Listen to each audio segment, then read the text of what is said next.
Olá, meus amigos, sejam bem-vindos a mais um Tempo Precioso. Hoje, com a presença de um grande amigo, pastor Fabrício Moura, que hoje vai conversar muito conosco a respeito aqui de um assunto que eu tenho certeza que vai tocar a sua vida no nome do Senhor Jesus Cristo, tá bom? Não saia daí, porque vai ser muito forte aquilo que você vai ouvir aqui nesse programa.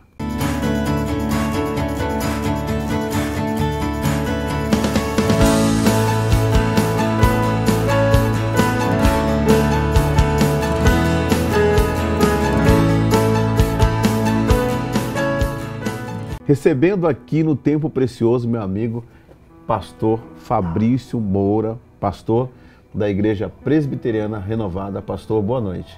Boa noite, apóstolo, meu querido amigo apóstolo, está com o senhor aqui nesse programa abençoado, para falar um pouquinho mais da palavra de Deus, que é coisa boa, né? E entre nós houve uma sintonia muito forte, né? E a gente está aqui para conversar, para fazer desse momento bem gostoso em que as pessoas possam se aprofundar conosco nas Escrituras. É verdade, eu espero que todos os nossos telespectadores aí se sintam muito abençoados por esse momento que nós estamos aqui compartilhando esse conhecimento e que seja alimento para a sua vida. É isso aí. E eu quero aqui começar logo, pastor, aqui, Daniel capítulo 2, no versículo 32, ali o texto traz a respeito da estátua de Nabucodonosor. E até vou contar para ti uma experiência que eu tive. Sim. Isso foi em Limeira, não lembro se foi 2008 ou se foi 2010, mais ou menos. Eu tive uma experiência com Deus onde eu comecei a olhar à minha volta e ver pessoas ruins, pessoas más, pessoas que estão sem a presença de Deus, né? Sim. Vamos colocar assim, reinando. E outras pessoas boas que não estavam reinando. Sim. Numa madrugada Deus me levanta, eu acredito que foi o Espírito Santo que me despertou e Deus me deu esse texto. E ali eu fui estudar esse texto e esse texto trata dos reinos Babilônio, Persa, Grécia, Roma, assim por diante. Depois você vai falar um pouco sobre isso. E o Senhor Deus falava comigo, eu estabeleço reinos, eu estabeleço reis, eu removo reinos e removo reis. Foi até uma palavra profética para mim, porque hoje Deus entregou na minha mão um reino, né? Um ministério, né? Vamos dizer assim, onde a gente é cooperador do reino de Deus. A gente está ali fazendo a vontade de Deus. E nessa madrugada, ele me falou sobre a imperfeição do homem. Ele falou comigo sobre todos os reinos que antecedem o reino de Deus, o reino do Filho do amor de Deus, ele é imperfeito. E o reino de Deus é o único reino perfeito. E ali traz nas Escrituras as partes da estátua. Sim. Ouro, prata, cobre e tal. Acho que é bronze, né? Ferro. E barro e ferro. Barro e ferro. No final. E aí vem uma pedra. Sim. Lançada sem mãos. E essa pedra bate no pé da estátua. Gostaria que o senhor falasse um pouco sobre essa pedra para os nossos telespectadores do programa Tempo Precioso. Tempo Precioso, programa especial. Apóstolo, eu tenho dito o seguinte, que nós temos como tema principal da Bíblia uma oferta que Deus deu. Essa oferta se chama Jesus Cristo. Então esse é o tema principal. Eu creio que a Bíblia ela é uma preparação para a revelação do Filho de Deus. Se Jesus é o príncipe, é o rei, é o cabeça, ele precisa de um reino. E esse reino, que precisa ser estabelecido aqui na terra, ele está sendo preparado desde a fundação do mundo. Sim. Então não é algo que nasceu porque Adão e Eva caiu. É algo que já estava preparado antes de Adão e Eva. O Cordeiro já estava preparado antes da fundação do mundo. Então ele é um reino eterno. Então, o próprio apóstolo Paulo fala que até antes da fundação do mundo, é muito tempo antes da fundação do mundo. O que Deus deixou foi estipulado um período de tempo onde a humanidade governaria a terra. E esse governo humano, ele deveria ser um governo perfeito. Por que ele deixou de ser perfeito? Justamente por causa da queda. Com a queda de Adão e Eva, que receberam de Deus o comando para poder governar a terra, Deus disse, domine o homem sobre os peixes do mar, o animal, seja ele feroz, seja ele selvagem ou doméstico, seja as aves dos céus. Nós ganhamos o domínio sobre toda a criação. Deus não deu para nós apenas o domínio sobre um reino, o reino mineral. O reino mineral, que é o reino onde está o ouro, a prata, esse reino é de Deus. Ele nunca entregou ao homem, ele apenas entregou ao homem o governo desse reino, no sentido de cuidar para ele. Apenas isso. Mas não que ele deu por herança. Ele não havia dado por herança. Ele disse, minha prata, meu é o ouro. Sim. Mas a terra pertence aos homens. E para governar a terra precisa de alguém que seja homem.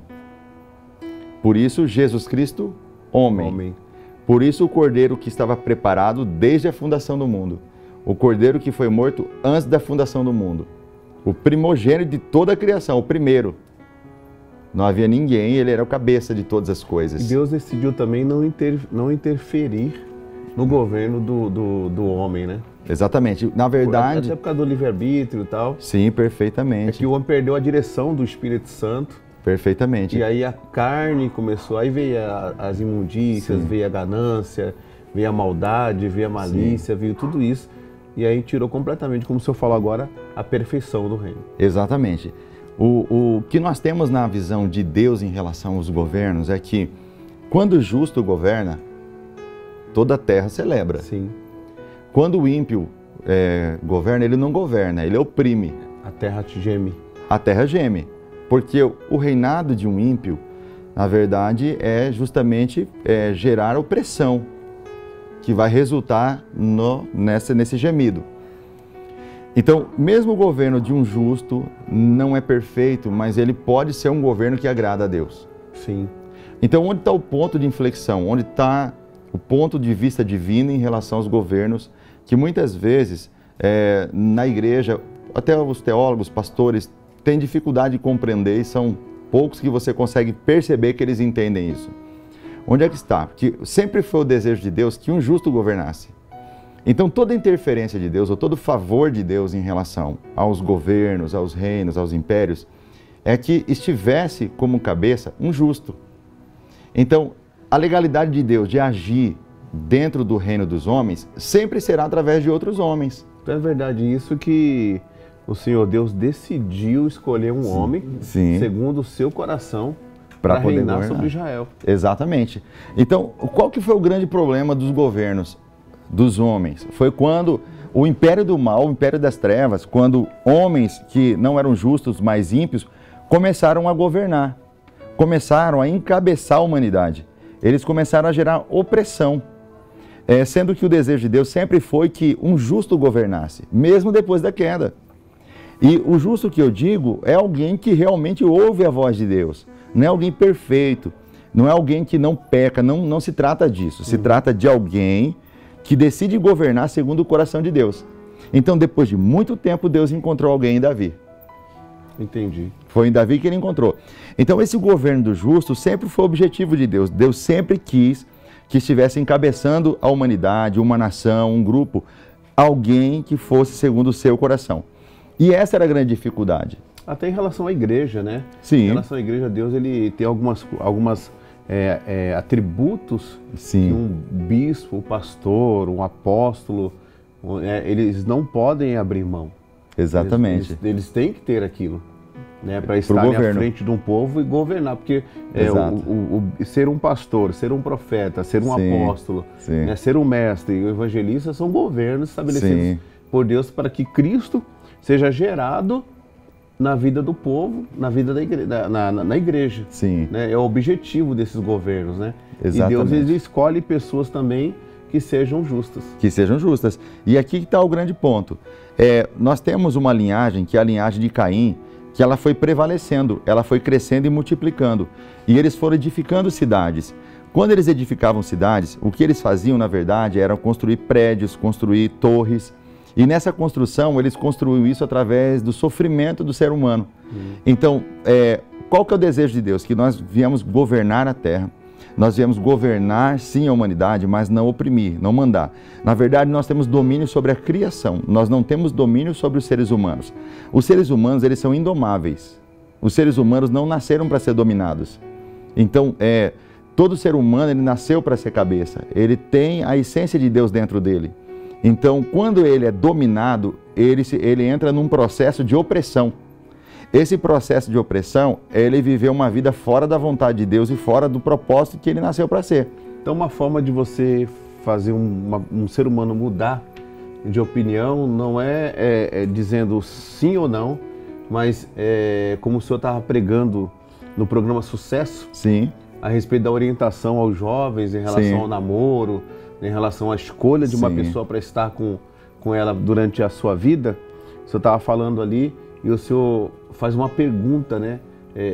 Para que você... Exatamente. Por que essa pessoa? Exatamente. Para que a pessoa possa ali ver o fruto, né? E possa tomar uma decisão. Ou seja, a melhor coisa que tem é fazer então o ser humano pensar, né, pastor? Claro, nós somos seres conscientes, sabemos que pensamos e somos os únicos que conseguem pensar acerca de nós mesmos. Nós raciocinamos em cima do que nós somos, do que nós vivemos, nós cultivamos as nossas histórias. Os animais não fazem isso. Nós possuímos essa capacidade. Nós não podemos menosprezar a capacidade de raciocínio das pessoas. O que acontece é que existem pessoas que elas são governadas pelo império das trevas e existem pessoas que são governadas por um reino de luz. Isso desde Gênesis até Apocalipse. Mesmo antes. Esquerda. Exatamente. Sempre houve direita e esquerda. Caim e Abel, né? Sempre houve Caim e Abel, Jacó e Esaú. O bode ovelha, né? Bode ovelha, direita e esquerda, joio trigo, bem ou mal. Sempre justo houve. Injusto. Trigo, palha, sempre houve. Sempre Esses houve. governos, Deus entregou na mão dos homens. Os homens têm a oportunidade de fazer o melhor. Sim. E cada um vai prestar conta daquilo que fez. Vai prestar conta daquilo que fez. E deixou de fazer. Ou deixou de fazer. E no caso do governo, um governo ímpio, o objetivo dele, o único objetivo dele é um governo anti-Deus, anti-Cristo. É fazer completamente o contrário da vontade de Deus. Ele faz isso para poder perseguir tudo que diz o respeito ao nome de Deus, tudo que está ligado a Deus, ele vai perseguir. Então eles são determinados em ir contra Deus. E todos esses governos terão o seu fim, até que venha o reino do Filho do amor de Deus. Sim. E aí nesse reino será estabelecida a eternidade nele. Mas até ser estabelecido essa eternidade, tem um arrebatamento, tem Sim. o tribunal de Cristo, Sim. tem as bodas do Cordeiro, Sim. tem o milênio, Sim. que é Jesus vai reinar com sua igreja aqui na terra, e tem também o juízo final, ou seja, o julgamento final. O julgamento final. E no meio de tudo isso tem a coisa muito importante que tem a ver com o nosso assunto, que é o quê? O julgamento das nações. Julgamento das nações. O julgamento das nações, que é o quê? É quando todas as nações serão julgadas. Todas que existiram ou deixaram de existir, não importa, todas elas. É por isso que Jesus diz assim, haverá mais rigor para uma nação do que para outra. Haverá mais rigor para Cafarnaum do que para Sodoma e Gomorra. Então, quer dizer, é um julgamento federativo, é um julgamento de nações. Veja os impérios. Nós tivemos o primeiro império registrado pela história humana, foi o Império Egípcio. Depois nós tivemos o Assírio. Uhum. Então, no sonho de Daniel, ou no sonho do Nabucodonosor, ele tem a estátua com a cabeça de ouro, que é o império dele. O império dele é a cabeça de ouro, ou seja, a Babilônia. Aí depois nós vamos ter o Império Medo-Persa, que é o império de prata. Aí nós vamos ter de bronze, que é o Império Grego. Aí nós vamos ter o Império de Ferro, que é o Romano. E termina com o Império de Ferro e Barro, que é o Império do Anticristo. É isso aí. Então daqui a pouco a gente vai falar mais sobre isso, eu tenho certeza. Agora entramos no assunto onde nós vamos falar sobre o Tribunal de Cristo, sobre o arrebatamento da igreja. E eu tenho certeza que vai ser muito produtivo para você que acompanha este programa Tempo Precioso, com a presença do meu amigo pastor Fabrício Moura. Voltamos já.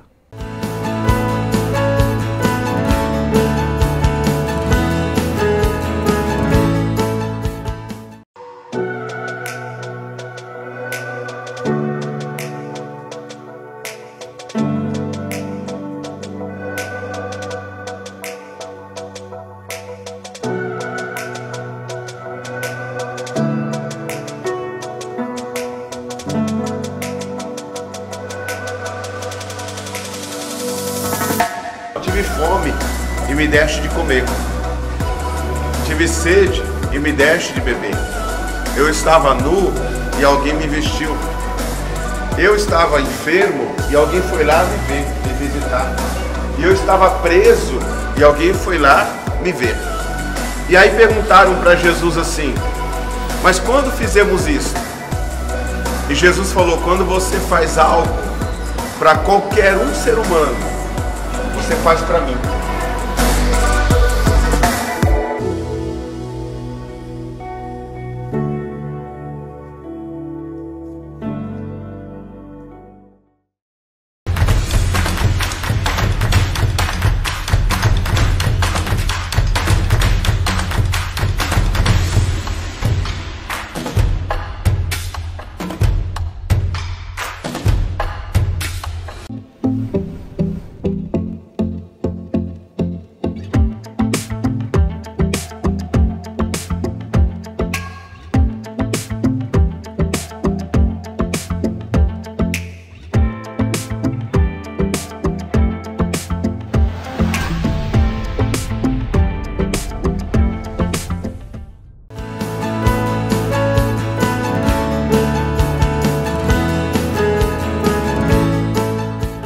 Graças a Deus estamos de volta com este programa especial aqui, final de ano, com meu amigo pastor Fabrício Moura, que vem aqui abrilhantar e passar para nós aquela inteligência espiritual, né? Passar para nós uma palavra revelada, profunda, da parte de nosso Senhor e Salvador Jesus Cristo. O Espírito Santo usando a vida dele para acrescentar ao nosso coração a revelação da palavra de Deus.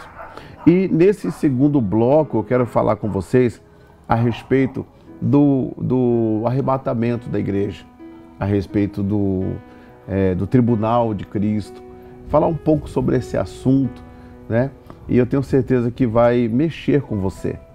Todo mundo tem essa curiosidade, pastor, todo mundo fica assim, curioso quando a gente fala do arrebatamento da igreja. A gente sabe que existem divergências teológicas sobre isso, né? Alguns acreditam, outros não acreditam. Alguns acreditam que Jesus vai voltar 2 vezes, outros não acreditam, enfim. Mas a gente vai passar aquilo que Deus tem nos dado e eu tenho certeza que vai acrescentar na vida dessas pessoas o entendimento, o conhecimento, no nome do Senhor Jesus. Nós vimos até agora sobre os governos. Sim. Né? E os governos todos eles acabarão. Sim. Até que se levante o governo do Filho do amor de Deus, o governo perfeito, que é já a eternidade. Né? A igreja, a noiva, vivendo com Cristo no novo céu, numa nova terra, envolvendo aí também a nova Jerusalém, enfim, galardão e tudo isso. Mas até que isso aconteça, né? Como é que se dá o arrebatamento da igreja, na sua opinião? Como é que vai ser o arrebatamento da igreja? O que vai acontecer? E eu queria só lembrar também que quando o senhor falou sobre os governos, né, sobre o julgamento das nações, a base bíblica é Mateus 23... Mateus 24, 25, principalmente 24, 25, pega um pouquinho do 23, do 26, mas 24 e 25 é fantástico. Olha aí, tá vendo? Se você quiser tirar ali, estudar sobre isso, você pode até 23, 24, 25, 25 fala do justo e injusto, tive fome, me deste de comer. A separação do bode da ovelha. Também tem ali a parábola das 10 virgens, né? Das 10 virgens, tem a parábola, aquelas parábolas todas que vão referir justamente sobre a vinda do Senhor e aqueles que vão estar atentos, né? A vigilância. Todas elas vão trazer atenção para a gente da vigilância. Se tem uma coisa que Jesus mandou fazer foi vigiar. Né? Vigiar. Vigiar e orar para que não entreis Exatamente. Em tentação, né? Não sabeis a hora nem o dia em que o Senhor virá como, né? Como um ladrão. Exatamente. E vai pegar muita gente de surpresa. Sim. Por falta de vigilância. Quer dizer, a Bíblia avisa tudo, né, pastor? Tudo, e os profetas já avisavam. Se nós lermos também Zacarias, profeta Zacarias capítulo 12, capítulo 13, capítulo 14, o profeta Joel no seu último capítulo, o profeta Malaquias no seu último capítulo, todos eles estão se referindo ao julgamento das nações. Se nós lermos Isaías, o livro de Isaías, quando nós vamos lá no capítulo 14, nós vamos Ezequiel 28, julgamento das nações. Desde os profetas maiores aos menores, eles estão passando para nós o julgamento das nações. vai ser o momento em que a grande meretriz vai cair. Então você vai se lembrar, logicamente, de quem? De Apocalipse. Caiu a grande Babilônia, aquela que prostituía as nações, julgamento das nações. É verdade. E ela vai cair, vai cair. Ela vai cair, e são impérios que anti-Deus, impérios anticristo, impérios e não governos de justos. Eles vão todos cair por terra e vão dar espaço para o reino eterno, o reino dos céus, o reino de Deus, o reino de Cristo, que vai ser estabelecido aqui na terra, e ele vai destruir todos esses impérios que se levantaram desde o princípio com o único propósito, ser contra Deus. E sobre Jesus voltar repentinamente, de repente. O rapto. É o rápido, piscar de olhos. Isso. Né? Então, como que o senhor vê assim a ideia do arrebatamento? Vai ser isso mesmo? A pessoa está dirigindo, de repente um é tomado, outro é deixado, o avião está lá, um é tomado, outro é deixado, vai virar um caos. Né? É dessa forma mesmo que o senhor vê o arrebatamento? Apóstolo, nós temos um pouco de confusão em relação a isso por conta de que as profecias da segunda vinda e as profecias do arrebatamento, elas são muito similares. Então é muito comum nós vermos estudiosos, teólogos, citando textos do arrebatamento no lugar de textos da segunda vinda e vice-versa. Então, por eles serem muito parecidos, essa utilização de versículos, como por exemplo, o rapto, ele está muito mais ligado à segunda vinda do que ao arrebatamento. Por exemplo, um será tomado, o outro será deixado, não tem nada a ver com o arrebatamento. Está completamente ligado a Mateus 24, 25, em relação à segunda vinda. Esse rapto não é um rapto para levar para o céu, é um rapto para levar as pessoas para Jerusalém, onde elas serão julgadas, onde haverá separação do bode da ovelha. Então ele vai pôr à sua direita as ovelhas e à sua esquerda os bodes. E ele vai convidar essas ovelhas para o reino eterno. Vinde bendito do meu Pai para o reino que vos está preparado desde a fundação do mundo. E para o outro ele diz o quê? Apartai-vos de mim, eu não vos conheço, lá fora só há trevas e ranger de dentes. E essa trevas e ranger de dentes é confundida muitas vezes com o inferno, com o lago de fogo e enxofre, e não tem nada a ver. Essa trevas e ranger de dentes será no milênio? Então? Será no milênio, quando Cristo vai estar reinando, e essas pessoas que são lançadas lá fora das trevas exteriores, elas estão lançadas fora dos muros do reino de Cristo. Então elas vão viver fora do reino. Então lá fora a vida vai ser uma vida de trevas e de ranger de dentes. Ou seja, onde eles não terão energia elétrica, eles não vão ter nenhum tipo de assistência, eles vão escolher viver o estilo de vida deles, e fora da vontade de Deus, e fora do reino. Como se estivesse vivendo assim, morando em bueiros, é isso aí? Eles vão viver em cavernas, eles vão habitar em buracos, em esgotos. É a escolha de vida deles. Isso, você está falando do milênio? Do milênio, aqui na Terra, isso é aqui na Terra. Já aconteceu o tribunal? Já aconteceu o tribunal de Cristo, porque o tribunal de Cristo, aí nós vemos o arrebatamento. O arrebatamento é quando Cristo vai livrar a sua igreja das dores.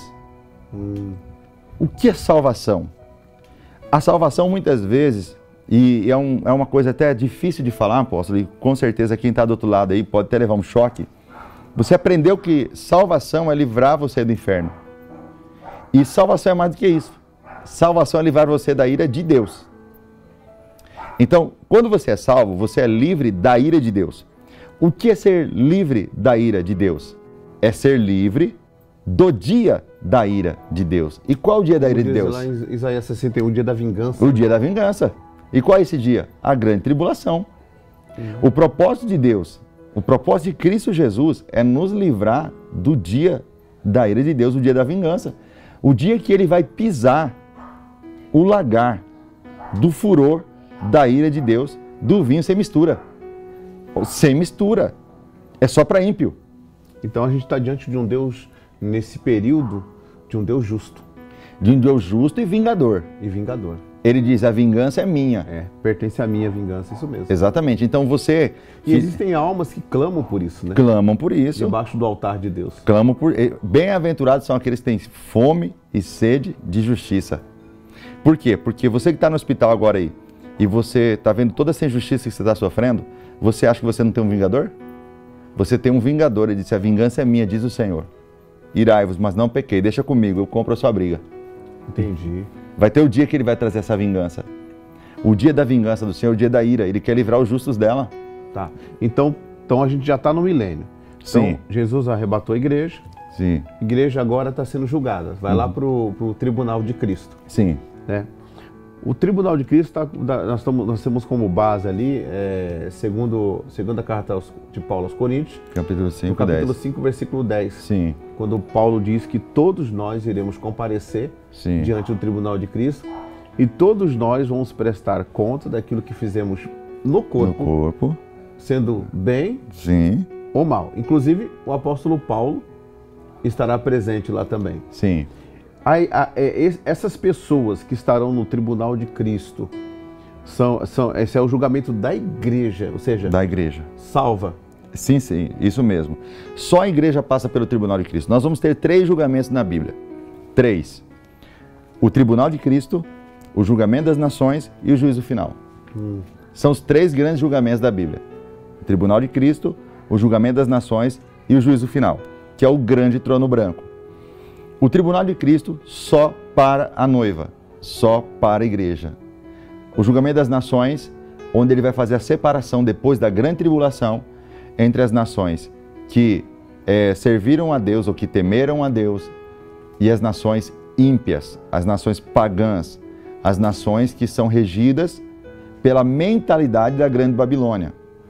Pastor, a ideologia da grande Babilônia. Esse tribunal de Cristo é muito interessante a gente tratar isso aí. Sim. Porque as pessoas que nos acompanham são pessoas que optaram por um canal segmentado, um canal cristão. Sim.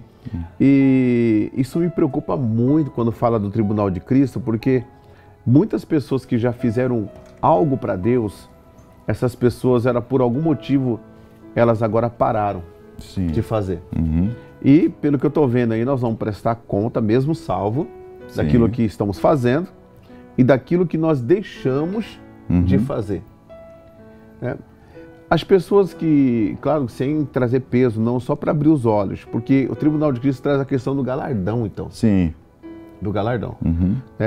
Essas pessoas que estão, por exemplo, na igreja, essas pessoas que estão nos assistindo agora, e por algum motivo, ou por uma perseguição de liderança, ou por uma perseguição de um irmão, de uma irmã, e essas pessoas pararam, elas travaram, elas não fazem mais nada para Deus, elas não produzem, elas não dão mais fruto por causa dessas situações. Uhum. Essas pessoas, elas não querem se envolver mais com a obra de Deus. E nós sabemos, o apóstolo Paulo fala que nós somos cooperadores de Cristo. Um planta, o outro rega, né? O outro colhe, quem dá o crescimento é Deus. E cada um receberá o galardão segundo o seu trabalho. Sim. Então, essa palavra, eu vejo assim como uma mensagem despertadora para trazer essa pessoa de volta para cooperar com o reino de Deus. E muitas pessoas pararam, pastor. Pararam diante de uma oportunidade de enriquecimento espiritual. Porque bem-aventurados sois vós quando foros perseguidos, caluniados, afrontados. Para cada uma dessas perseguições, dessas tribulações, o Senhor Jesus promete uma recompensa. Sim. O que as pessoas precisam entender é que nós somos salvos pela fé. Mas que os nossos galardões, as nossas recompensas virão pelas nossas obras. Isso é interessante. E a questão, quando fala do livro da vida, Sim. O livro da vida, ele já traz o quê? Já traz o histórico todinho da pessoa. Todo, porque tem o livro da vida do Cordeiro e tem o livro das obras. E foram colocados livros, é assim que está dizendo em Apocalipse, e foram postos livros. E o livro da vida, que é o livro da vida do Cordeiro, que está escrito com o nome escrito nele, porque não é só um livro da vida, há pelo menos 2 livros da vida, provavelmente um livro da vida do Antigo Testamento, um livro da vida do Novo Testamento, porque tem o livro da vida do Cordeiro.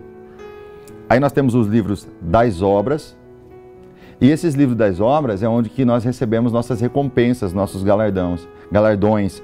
Os nossos galardões, eles vêm através de sofrimento, de padecer perseguição, padecer por aflições.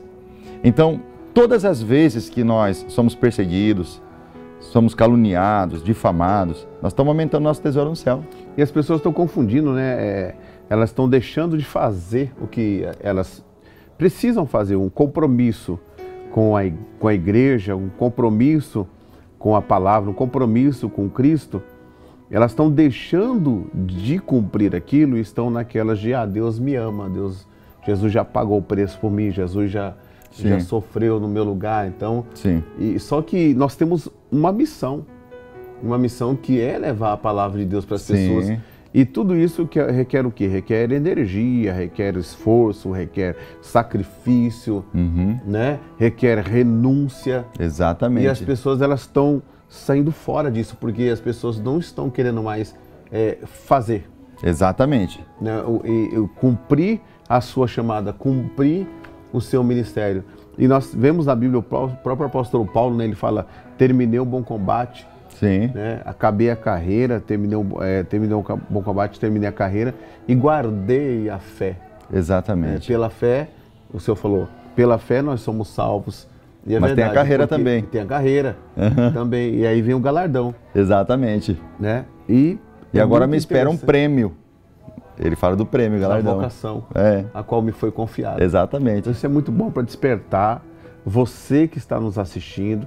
Você é um obreiro da casa de Deus, você é um pastor, né? Você é um membro da igreja, né? Porque existem pessoas que vão cumprir o seu ministério como aquelas mulheres de Lucas capítulo 8, cooperando com seus bens, pessoas que vão ajudar a obra de Deus. Quer dizer, Deus precisa de pessoas de todas as áreas para que o evangelho seja pregado. E quem ganha almas é sábio, quem ganha almas, essa pessoa ela vai refugir como um astro nos céus. Aquele que muito ensina, aquele que ganha almas, ele vai refugir como estrelas, como astros nos céus. Então pense nisso, tá bom? No próximo programa nós vamos falar mais sobre essa questão. Você não pode perder em nome de Jesus. Pastor Fabrício, nós chegamos aí ao término dessa programação. Infelizmente, né? Mas eu sei que essa pessoa ela não vai perder essa semana, porque vai ser muito forte o que Deus vai fazer. Que Deus te abençoe, muito obrigado. Muito obrigado, agradeço pela oportunidade, que Deus abençoe a Rede Super, que Deus abençoe a sua vida, apóstolo, em nome de Jesus. Obrigado, pastor.